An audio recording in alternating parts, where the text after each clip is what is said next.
Shit you, Lucas. Isang malakas sa sampalang tumama sa mukha niya nang bigla siyang puntahan ni Colleen sa kanyang opisina. Hindi niya alam kung sino nagsabi nito na nasa Maynila na siya. Wala naman siyang sinabihan. Baka may inutusan ng babae para magmanman sa kanya. Sir, sorry po. Bigla na lang po kasi siyang... Paamanhing wika ng kanyang sekretary na nooy nakasunod kay Colleen. It's okay, Mrs. Reyes. Iwan niyo muna kami. Tumalima naman kagad ito at maingat na sinara ang pinto. You're gonna pay for what you have done, Lucas. Sigaw mo rin ng babae. Ikaw pa ba ngayon na may ganang magalit, Colleen? Pagkatapos ng pamba-blackmail na ginawa mo sa akin, now get out. Bago ko tuluyang makalimot at mapatulan pa kita. Get out! Bulyaw niya rito. Bago umalis ang babae, tiningnan muna siya ng matalim na tingin. Hindi pa tayo tapos, Lucas. Nang makaalis na si Colleen, napasuntok siya sa kanyang mesa. Di niya kalaing bigla itong susugod at mananampal sa kanya. Damn that woman! Usal niya sa kanyang sarili. Tumayo siya at kumuha ng malamig na inumin sa ref. Bigla na lang kasing uminit ang ulo niya sa biglaang pagsulpot ng babae. Bumalik siya sa pagkakaupo sa kanyang swivel chair. Sinikap pa kalmahin ang kanyang sarili. Sinikap niyang ibalik ang konsentrasyon sa kanyang ginagawa nang bumukas ulit ang pintuan. Excuse me po, sir. Nandito po si Sir Attorney Logan Alcantara, wika ng kanyang sekretary. Please let him in, tugon niya. Pagkaraan na ilang sandali, Bro, kamusta? Bati sa kanya ni Logan nang makapasok na ito. Yes, bro. Have a seat. Kamusta ang bakasyon mo sa Isabela? Ayos lang naman, bro. Sagot niya. What's that frowning face, bro? Dahil ba yan kay Colleen? Nakita kong sumakay siya ng kotse. I'm sure dito yun ang galing. Tinangoan lang niya ito pagkatapos nagpakawala ng malalim na buntong hininga. Mataman naman siyang tiningnan ng kanyang kaibigan. You look so bothered, bro. Halata namang wala kang tulog. Do you want some drink later? Sabi nito. Sige, ikaw ang bahala. Tugon niya. Maybe you need to have a break, bro. Actually, kinuwento sa akin ni Shasha ang nangyari nung nagpunta kayo na Isabela. I believe mahal mo talaga si Princess. Pero ang tunay na nagmamahal, bro, di naman yan basta-basta lang nagpapaubaya eh. Seryosong wika ng abogado. Anong ibig mong sabihin, bro? Naipaglaban ko ang nararamdaman ko, kahit alam ko naman na hindi akong lalaking tunay na mahal ni Princess. Bro, minsan na ako nabigo sa pag-ibig. Masyado ako nagpadala nun sa aking emosyon, kaya't muntik nang mapariwara ang buhay ko. Ayoko nang mangyari ulit yon. Kaya habang kaya ko pa, ako na lang lalayo, tugon niya. Ikaw ang bahala, bro. So, kailan ang alis nyo ni Shasha? Tanong nito, habang abala to sa pag-scroll sa kanyang Facebook. Ngunit nang magangat siya ng tingin, nakita niya ang pangungunot ng noon nito na waring may binabasang di maganda. Bro, ano yun? Curious na tanong niya. I think kailangan mo na magsagawa ng press release para naman marinig din ng publiko ang side mo. Kasi siguro nang tong dakdak ng dakdak sa social media eh. Remember? CEO ka ng pinakamalaking pabrika sa buong Metro Manila. Kaya sa palagay mo ba, hindi makakaapekto sa image mo ang hindi mo pagsipot sa kasal niyo ni Colleen? Wika ng abogado. Tingnan mo nga itong post ni Colleen 20 minutes ago. Pinalabas niyang siya ang biktima at kahit binalaan ko na siya na huwag palakihin ang gulo, hindi pa rin to tumigil. Nagpapapansin lang yata tong babaeng to dahil matunog ang pangalan mo. Inabot ni Logan ang cellphone nito sa kanya at nabasa niya ang nag-viral na post ni Colleen. Ipaglalaban ko ang karapatan ng anak mo, Lucas Mondragon. Ito ang nakasaad sa post ng babae na pinagpiestahan naman ng mga madlang nais lang makisawsaw sa problema ng ibang tao. At sa ibaba ng caption, picture nito at screenshot ng result ng pregnancy test ng OB-GYN. Binalik niya ang cellphone kay Logan. Di niya alam sa social media pa magtatatalak si Colleen. Nakalog out kasi siya sa lahat ng kanyang social media accounts, kaya kung di pa pala nabasa ng kanyang kaibigan ang post nito, marahil tuluyan ng masisira ang pangalan niya. Bigla kasi itong nawala sa isip niya dahil ang mahalaga lang naman na patunayan niyang mali ang mga binibintang ng babae sa kanya. Kung siya man kasi ang masusunod, mas gusto niyang wag na lang patulan si Colleen. Subalit iniisip niya tama ang kaibigan.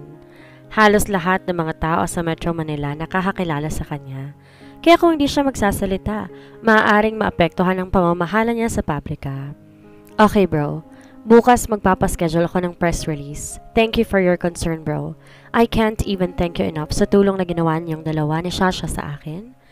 Tumango lang si Logan at pagkatapos, umalis na ito dahil may aasikasuhin pa raw tong kliyente.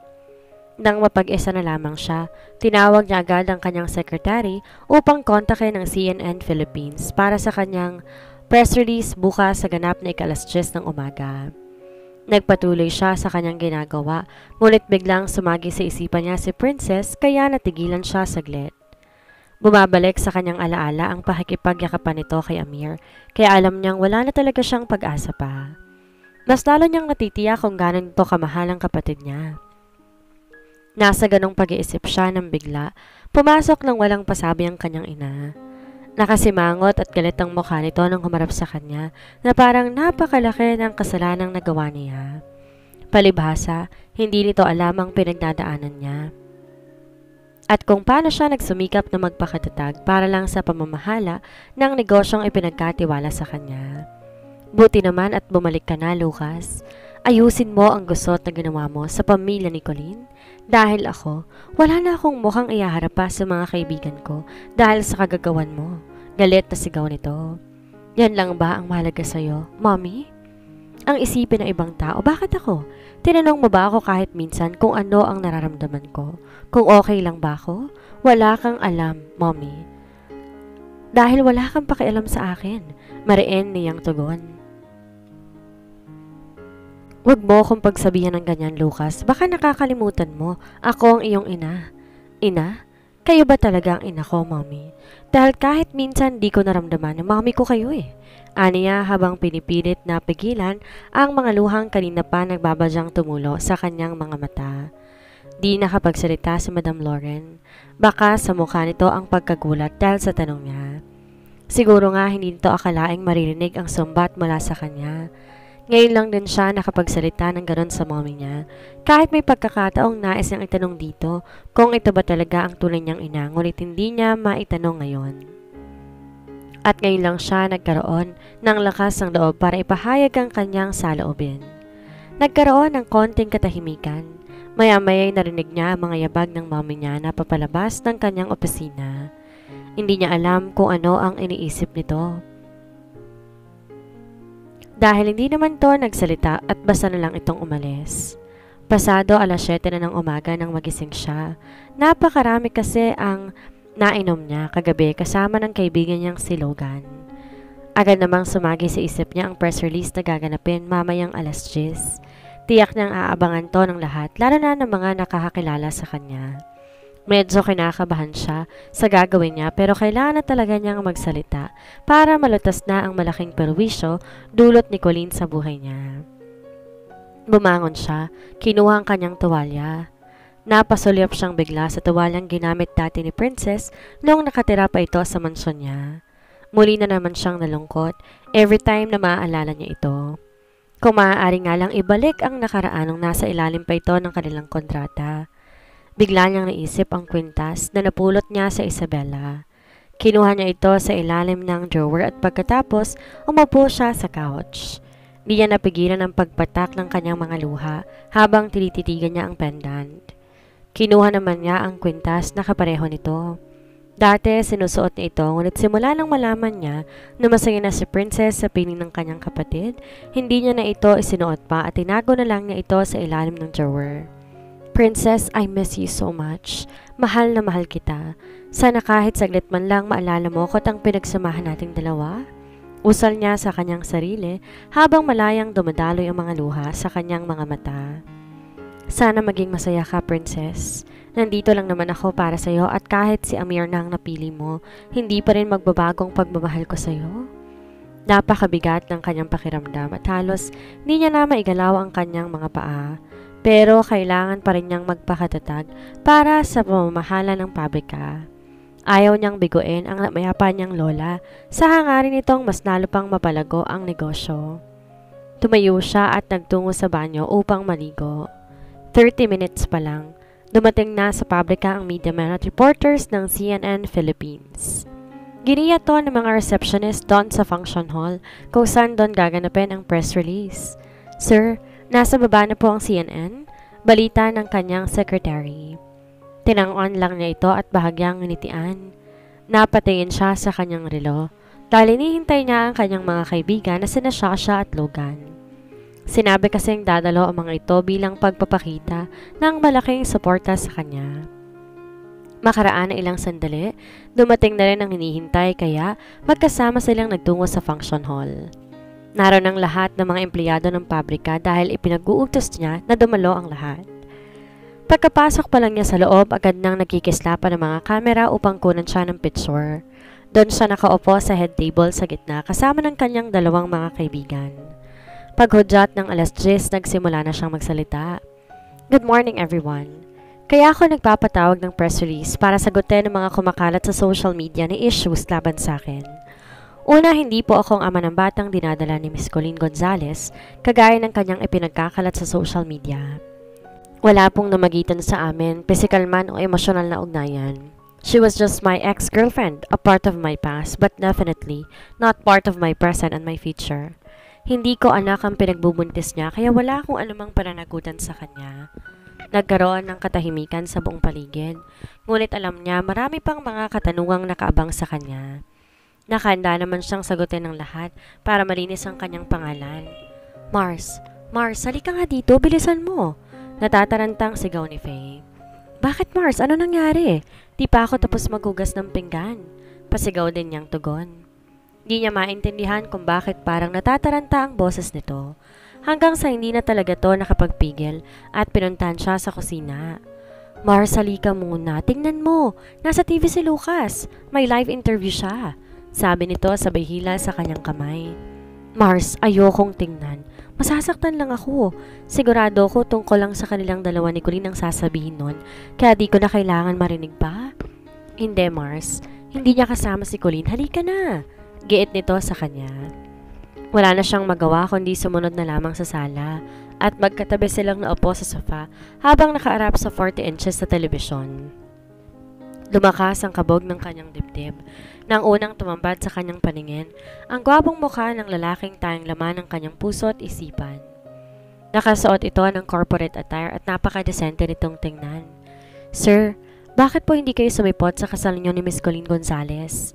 Tanong ng isang reporter na ikinabigla nilang dalawa ni Faye. Hindi sumipot sa kasal si Lucas?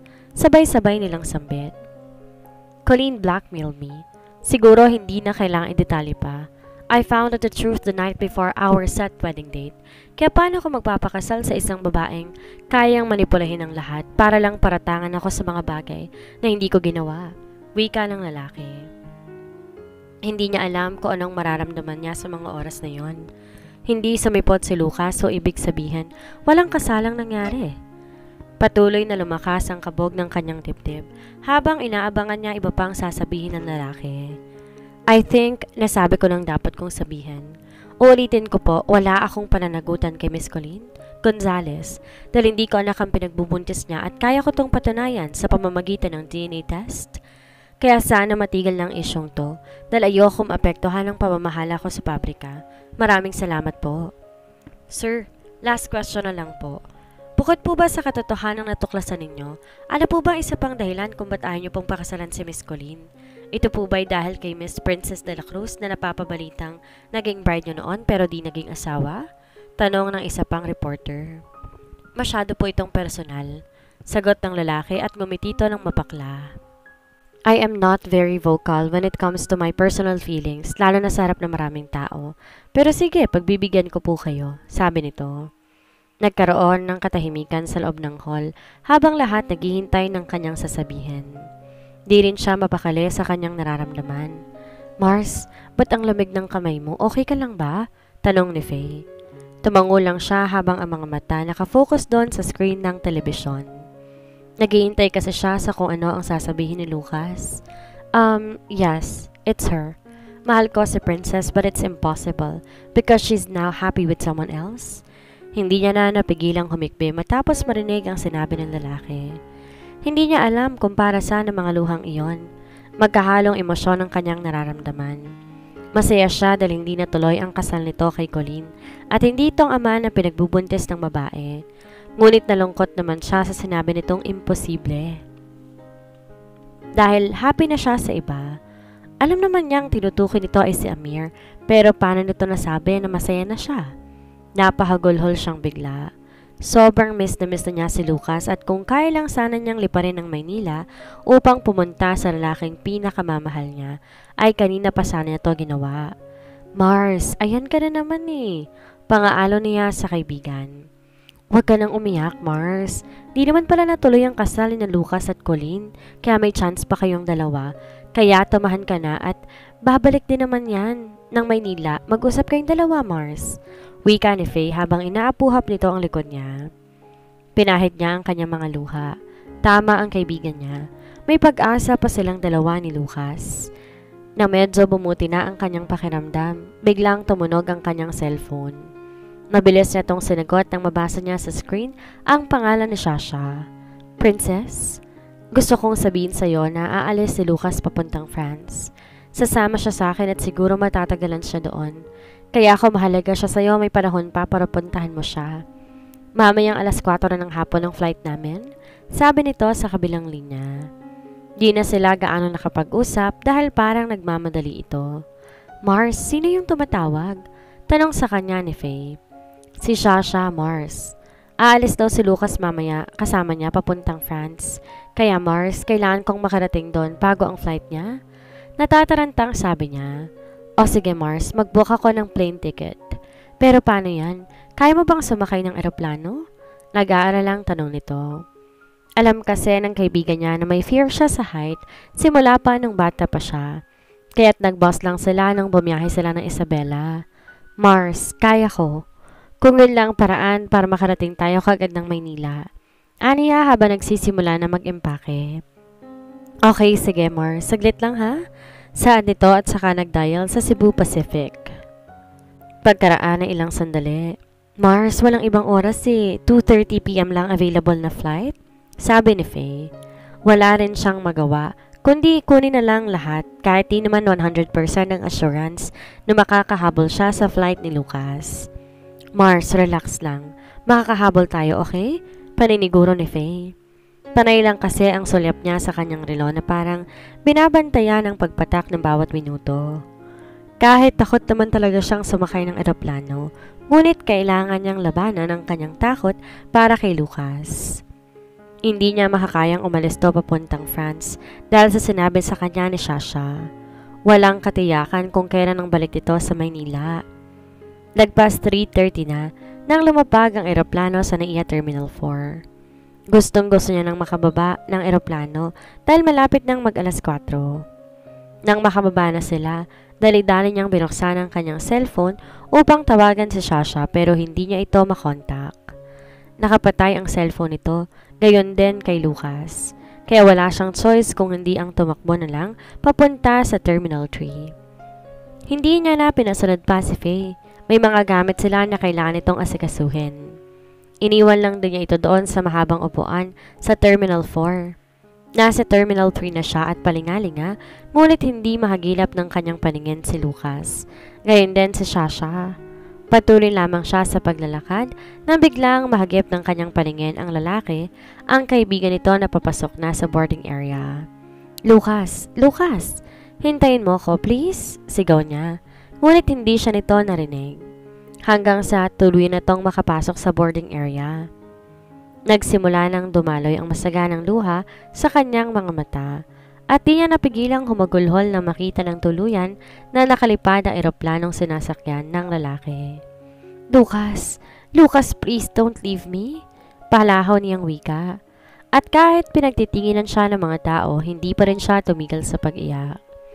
Di na naabutan ni Princess si Lucas dahil nakaalis na ang eroplano papunta ng France. Wala siyang nagawa kundi umiyak na lamang. Hanggang dito na lamang ba ang kanilang pagmamahalan? Maraming tanong sa isip niya na hindi niya alam ang sagot. Ang alam lang niya mahirap mabuhay pag wala ang lalaking pinakamamahal niya. Laglag ang kanyang mga balikat. Mabigat ang mga hakbang pabalik sa Terminal 4 kung saan naghihintay sa kanya si Faye. Patuloy pa rin sa pag-agos ang kanyang mga luha at wala nang pakialam kahit pinagtitinginan pa siya ng mga tao. Mars! Sambit ni Faye sa kanya nang makarating na siya sa kinaroroonan nito. Tumayo ito at sinugod to ng yakap. Palibasa alam na nito na hindi niya naabutan si Lucas dahil sa malungkot niyang itsura. Umiyak siya ng umiyak sa balikat ng kanyang kaibigan habang patuloy naman sa pag-apuhap sa kanyang likod. Mars, tama na yan. Baka mapano ka na niyan at maapektuhan pang bata sa tiyan mo. Pag-aalalang wika ni Faye. Mars, bakit napakadamot ng tadhana para sa amin ni Lucas? Bakit kung kailan nalaman ko ng totoo, saka naman siya umalis? Mars, pagsubok lang yun sa inyong dalawa ni Lucas. Ngunit kung talagang para kayo sa isa't isa din, kayo talaga sa huli, Mars. Huwag kang mawawala ng pag-asa. Magpakatatag ka, Mars, alang-alang sa batang nasa sinapupunan mo. Wika nito habang patuloy pa rin to sa pag-comfort sa kanya. Isipin mo, Mars, mahal ka ni Lucas, kaya alam ko babalik siya sa'yo. Hindi man ngayon pero balang araw. Magtiwala ka sa Panginoon, Mars. Muli siyang napayakap sa kanyang kaibigan. Buti na lang at hindi siya nito iniwan kaya't swerte pa rin siya sa buhay dahil nagkaroon siya ng kaibigan katulad ni Faye. Maraming salamat, Mars. Tama ka. Kailangan kong magpakatatag para sa anak namin ni Lucas. Pero kailangan ko munang umuwi sa probinsya, Mars. Handa na akong sabihin ng totoo sa pamilya ko. Saad niya habang nagpapahid siya ng kanyang mga luha. Okay, Mars. Pero wag kang umiyak ha. Tara na, uuwi na tayo ng apartment para makapagpahinga ka.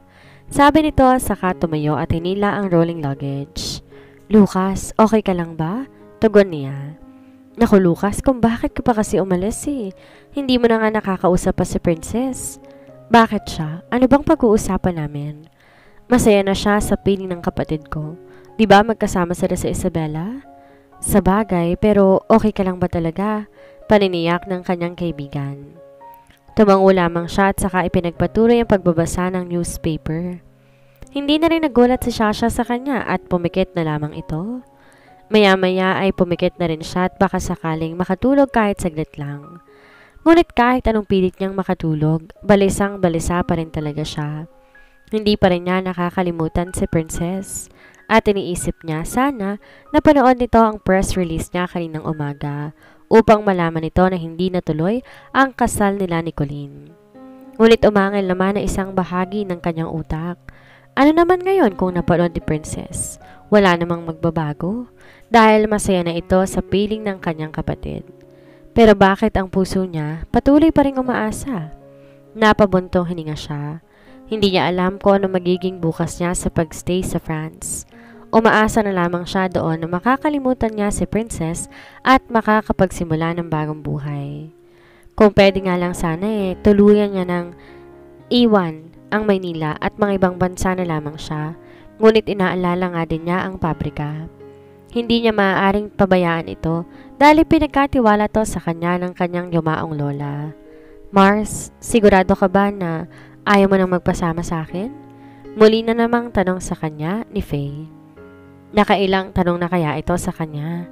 Gusto mo ba talagang sumama, Mars?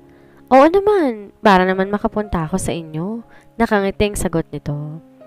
Paanong trabaho mo sa bangko? Pareho naman tayong nag-file ng indefinite leave kaya lang wala akong sasahurin. Ikaw na lang magpasweldo sa akin, Mars, para naman hindi ako mamulubi. Humagalpak ito ng tawa.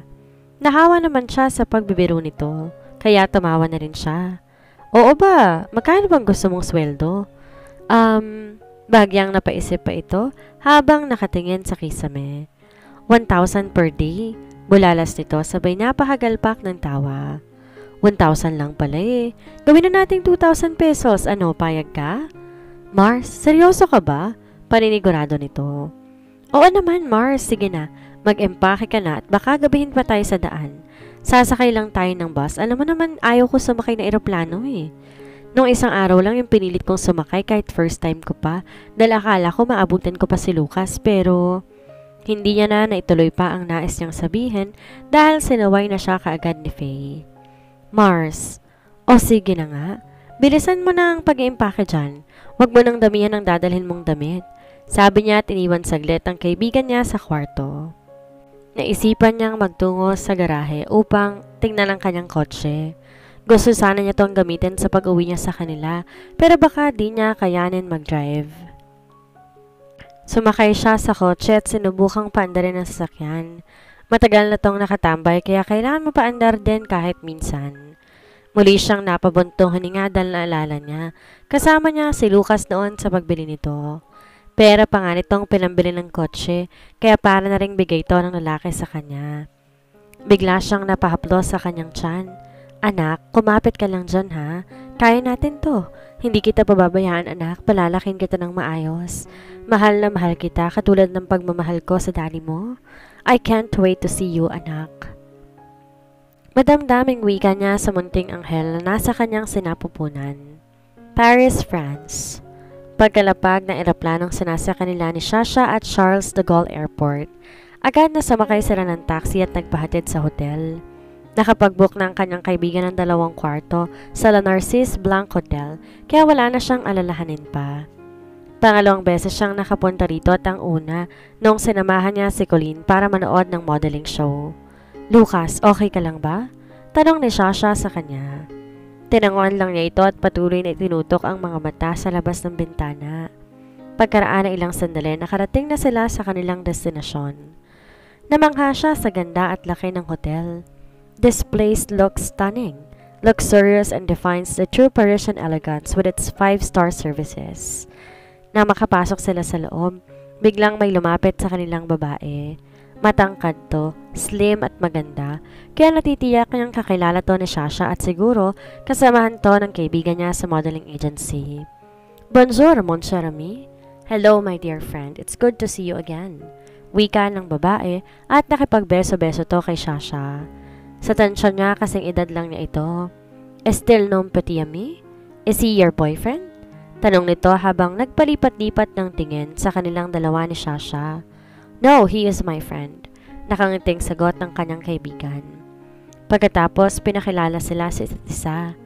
Ngilitian niya ito pagkatapos na makipagkamay dito. Di naman gaanong nagtagal sa pag-uusap nila ni Shasha at nagpaalam ng babae dahil may pupuntahan pa raw ito. Dumiretso sila ni Shasha sa kanilang kwarto sa 3rd floor. Pagkapasok niya sa loob, agad siyang nagtungo sa banyo para mag-shower. Ang lagkit na kasi ng kanyang pakiramdam. Pagkatapos niyang maligo, nagbihis siya ng kulay gray cargo short at light blue round neck shirt. Maya-maya ay may kumatok sa pintuan kaya nagmamadali siyang lumabas dahil tiyak niyang si Shasha na iyon. Sabi kasi nito kakain sila sa restaurant ng mismong hotel doon sa unang palapag.